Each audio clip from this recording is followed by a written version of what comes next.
ইসলামের প্রথম যুগে মক্কার মুশরিকরা যারা ইসলাম গ্রহণ করত তাদের উপর অন্যায়ভাবে অত্যাচার করা হতো। বিশেষ করে যারা গরিব অসহায় দাস দাসী ছিল তাদের উপর অত্যাচারের মাত্রা অনেক ভয়াবহ দেওয়া হতো। তাদের মধ্যে একজন ছিলেন হযরত বিলাল রাদিয়াল্লাহু তাআলা আনহু।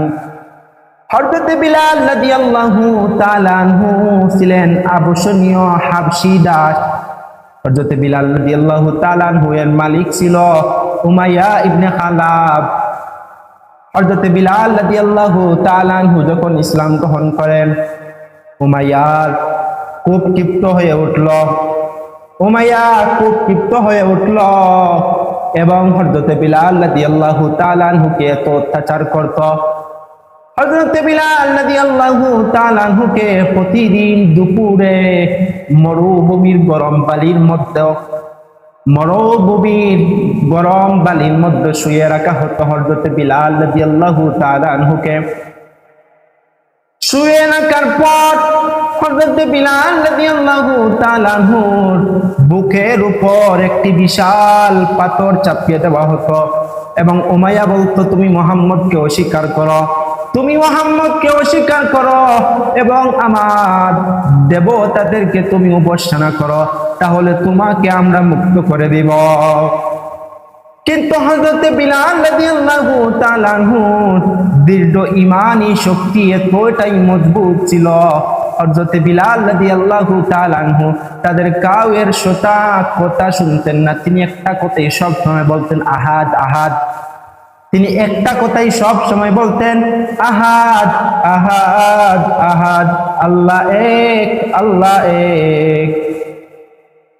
হযরত বিলাল রাদিয়াল্লাহু তাআলা আনহু কে এত অত্যাচার করার পরও তিনি তানোর ঈমানী শক্তি এতটাই মজবুত ছিল, এতটা অত্যাচার করার পরও তিনি আল্লাহর নাম মুখে নেওয়া বন্ধ করলেন না। এভাবেই দিনের পর দিন অত্যাচার চলতেই থাকে, রাতের পর রাত অত্যাচার করতেই থাকে।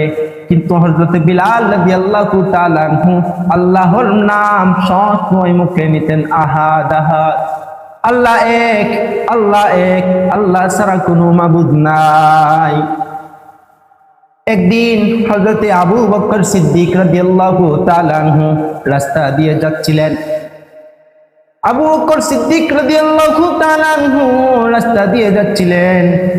যাওয়ার সময় দেখতে পান হযরত বিলাল রাদিয়াল্লাহু তাআলা আনহুকে তারা এমন ভাবে অত্যাচার করতেছে।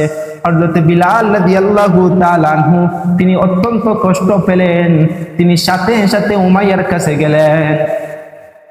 তিনি হযরত আবু বকর সিদ্দিক রাদিয়াল্লাহু তাআলা আনহু উমাইয়ার কাছে গিয়ে বললেন, হে উমাইয়া, তুমি কি আল্লাহকে ভয় করো না? তুমি এই মানুষটাকে এত অত্যাচার করতেছো কেন? উমাইয়া উঠে বলল, তোমার যদি এতই দয়া হয় তাহলে তুমি বিলালকে কিনে নিয়ে যাও। হযরত আবু বকর সিদ্দিক রাদিয়াল্লাহু তাআলা আনহু সঙ্গে সঙ্গে তিনি উচ্চ মূল্য দিয়ে হযরত বিলাল রাদিয়াল্লাহু তাআলা আনহুকে কিনে নিলেন। হযরত বিলাল রাদিয়াল্লাহু তাআলা আনহুকে কিনে তিনি একটা কথাই ঘোষণা করলেন, আমি আল্লাহ তাআলার সন্তুষ্টি অর্জনের জন্য বিলালকে আমি মুক্ত করে দিলাম। তিনি বললেন, আল্লাহ তাআলার সন্তুষ্টি অর্জনের জন্য আমি বিলালকে মুক্ত করে দিলাম। এভাবেই হযরত বিলাল রাদিয়াল্লাহু তাআলা আনহু দাসত্ব থেকে মুক্তি পান এবং রাসূল পাক সাল্লাল্লাহু আলাইহি ওয়াসাল্লামের একজন ঘনিষ্ঠ সাহাবী হয়ে উঠলেন হযরত বিলাল রাদিয়াল্লাহু তাআলা আনহু। হযরত বিলাল রাদিয়াল্লাহু তাআলা আনহু ইসলামের প্রথম মুয়াজ্জিন হিসাবে হযরত বিলাল রাদিয়াল্লাহু তাআলা আনহু নির্বাচন হন। আল্লাহু আকবার। হযরত বিলাল রাদিয়াল্লাহু তাআলা আনহু ইসলামের প্রথম মুয়াজ্জিন হিসাবে নির্বাচিত হন। রাসূলুল্লাহ সাল্লাল্লাহু আলাইহি ওয়াসাল্লামের ঘনিষ্ঠ সাহাবী হন হযরতে বিলাল। হযরতে আবু বকর সিদ্দিক রাদিয়াল্লাহু তাআলা আনহুকে হযরতে আবু বকর সিদ্দিক রাদিয়াল্লাহু তাআলা আনহু শুধু বিলাল রাদিয়াল্লাহু তাআলা আনহুকে মুক্ত করেন নাই, আল্লাহর সন্তুষ্টির উদ্দেশ্যে আরো কয়েকজন মুসলিম দাস দাসীকে তিনি হযরতে আবু বকর সিদ্দিক রাদিয়াল্লাহু তাআলা আনহু তার অর্থ দিয়ে কিনে তিনি মুক্তি করে দেন আল্লাহর সন্তুষ্টি অর্জনের জন্য।